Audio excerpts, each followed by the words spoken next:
What's going on, Imperials? It's Emperor Cubone here. Creating Pokemon teams is one of the joys of the franchise.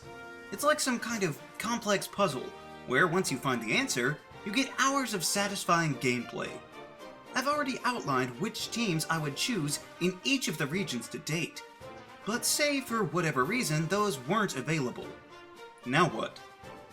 Well, most of the time it's a hard enough choice to even narrow it down to a group of 6. So usually you'll have some backup selections in mind. So we'll be covering what teams I would pick if the primary ones were unobtainable. But since we're on the clock, I'll try not to spend too much time on each one so that we're not here for an hour. Starting with Kanto, the original choice of starter was Charizard, but looking at the other two, as much as I do like Blastoise a lot, I think Venusaur would be a better option. If for no other reason than water has so many capable replacements, while Venusaur is clearly the cream of the crop when it comes to grass. But speaking of the potential water replacements, I'd like to go with what I think is a bit more unconventional in Slowbro. This water and psychic type is not just bulky beyond belief, but also has amazing dual stab, and you've got to respect the out-of-the-box coverage like Drain Punch and even Flamethrower. Now to complete the starter type trio, we need Fire, and for me the only real choice would be Ninetales. This majestic fox portrays powerful beauty with ease, and again has pretty decent coverage moves to prove its worth in battle. For a flyer, Aerodactyl couldn't be a finer specimen. This fossilized creature of the skies uses its incredible speed and sharp fangs to swoop in to fell opponents before they even have a chance. I love getting the old Amber as soon as I can in Kanto, so that I can use this prehistoric predator that much sooner. Primeape is a Pokemon that I've loved since I was a kid, but have grown to appreciate it even further with its incredible battle prowess. This pig monkey packs a lot of strength behind its berserker rage, and also has some pretty choice abilities to capitalize on its pitifully weak foes. Prediction? Pain. And lastly, Gengar would round out this team. This poisonous ghost is among some people's favorites in Kanto, and for good reason. This lethal Pokemon has strong attacks with lots of coverage potential to strike from the shadows, making me think that Gengar would be the perfect way to cap off the backups for this first set of games. For the Johto region, I proudly chose Feraligatr as my starter.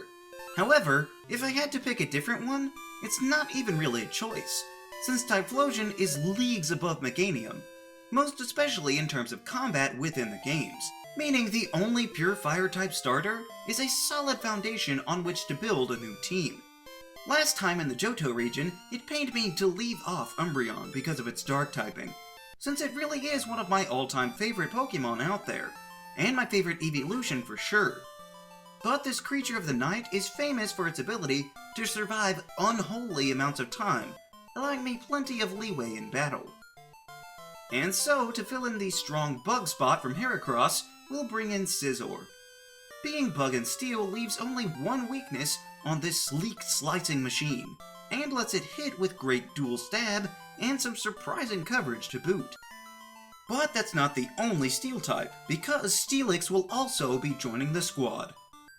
Along with completing the Metal Coat collection, Steelix provides enormous defenses while still having enough power behind it to level a small house or two with its ground and steel combination. And now, of course, Kingdra can come in to be our water type. This third stage seahorse channels its streamlined design into its fighting by having hugely powerful attacks from a quick form. Not to mention, it being the only dragon type in Johto makes it that much more special. And for the last one, I'll take kind of a dark horse pick, but Aipom seems like a good choice. I know it's not even fully evolved, but I will say I've actually used one unevolved for a whole playthrough, and it worked out pretty well, especially with the commonly huge move pool normal types seem to have. If nothing else, it can be a pretty great mascot for the team as a whole.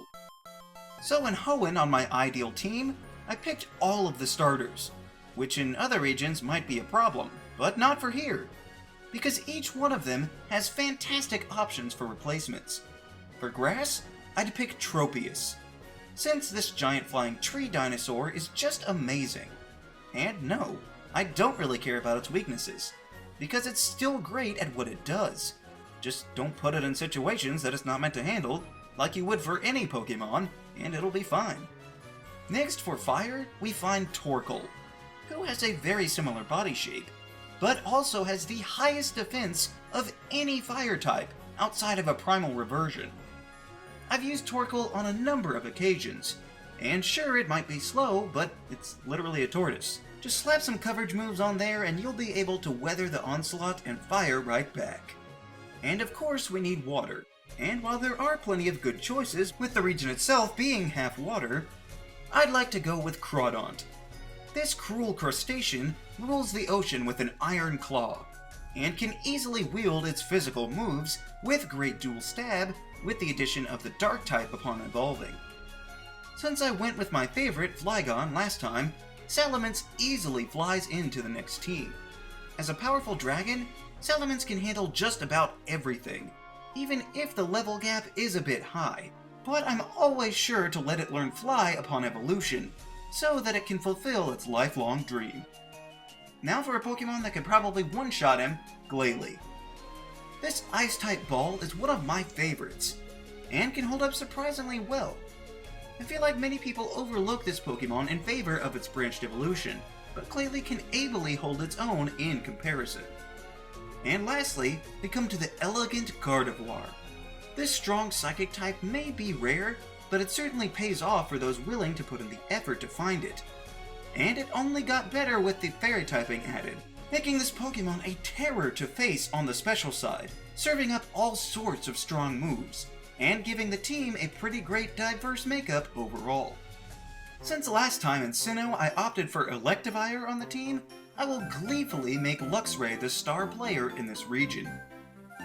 Among the first Pokemon I ever caught in Gen 4, this trusty Lynx stayed with me all the way through the end, making excellent use of its electric power along the way.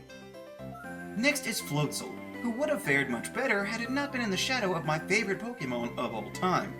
But as it stands, this water mammal is a solid replacement. Floatzel is fast, and has a wide array of possible moves even just from level up. I wasn't too sure about Toxicroak when it was first introduced. I mean, it's called the Poison Mouth Pokemon after all, but it grew on me a lot. Mostly because Poison and Fighting is a pretty good unique typing, not to mention the slew of coverage moves that it can use to take advantage of that high attack stat. Funnily enough, next is another Poison type with Roserade. This is another one that I tried immediately the first time I was in Sinnoh, and once it reached its final evolution, there was no stopping this graceful grass type, with strong elemental attacks, or even as a support role. Garchomp is one that's likely on most people's primary teams, but I had to fit in a lot, so we'll be adding this oversized land shark now. Ground and Dragon is a formidable typing to start with, but Garchomp backs it with monstrous attack and scary powerful moves, being more than capable of taking a bite out of the competition. And finally, we come to the tiny armor fossil, giving birth to one of the most defensive Pokemon in existence, Bastiodon. This dinosaur has an iron wall for a face, and can block almost any attack, but can still hit back respectfully on its own, leaving this steel type as a fine way to complete the team in Sinnoh. Now, in the Unova region, I did choose Samurott as my starter, but as it happens, there are a whole bunch of really awesome Pokemon here, so I think I'll forego another starter and just go straight with Gigalith. I actually used Gigalith most of my first playthrough in Unova, and this sturdy rock type more than held its own, being one of the best ways to counter stupid Emolga. But of course, most any good team needs a ground type, just look at last time. But for this one, I'll go with Crocodile. Not only does it have a superb potential for moves, but it also has the dark typing for some pretty sweet dual stab, making this Desert Croc a powerful force to be reckoned with. Another Pokemon that I find impressive from Gen 5 is the water-type fossil Caracosta. This giant prehistoric turtle brings some much-needed water to the team, while also bringing some sturdy offensive moves like Aqua Jet. Bisharp is another Pokemon that I love from Gen 5. I wanted to use it the first time, but there were already so many other cool options. I'm glad this threatening Tower of Blades finally gets its chance to shine, because with its unique typing and decent stats, Bisharp really is a great addition to the crew. One that honestly surprised me was Beartic, being a pure Ice type, but it was able to surpass its fragile makings to provide a solid showing in battle, with some pretty great moves. Plus the fact that I found a shiny one that I trained all the way to level 100 didn't hurt either. Now at this point you might be thinking, hey, literally your entire team is weak to fighting. Well, firstly, it's my least favorite type, so I don't really care. But more importantly, I'll add a resist now with Galvantula. This Electro Arachnid can dish out some pretty potent special attacks, but famously can also provide some brilliant status support for the team, making it a good way to complement the rest of the squad in Unova. There were even more great options to choose from, but I have faith that this is a solid team for the Unova region. The Kalos region is a little stunted for new Pokemon, but they have more than enough for a good second team. Firstly, we have to include Aurorus. It almost made the team last time if there hadn't already been a strong Ice type and the other fossil. But Aurorus has huge HP and special attack that it can use to severely punish foes, with moves like Freeze Dry. Likewise, another Pokemon that it was tough to leave off before was Noivern. One of the coolest dragons to come out in a long time, this speedy sonic bat is an absolute monster, displaying its battle prowess with ease, blasting its speaker ears as it streaks through the sky. But as for starter replacements, Trevenant is a perfect choice. This ethereal tree uses its dual types with high attack to great effect, with many health restoring moves as well. And it also makes quite effective use of its scary premise. But we also have Pyroar, who is a majestic royal lion, and expertly displays the fire type, while also being a solid normal type. I do prefer the male version with the full mane, but I don't even mind that it's a special attacker like some others seem to. Next I picked the poster child for the fairy type, Sylveon. This gorgeous evolution might take some effort to get, but the reward is outstanding, providing this strong fairy that is very heavily invested on the special side of things.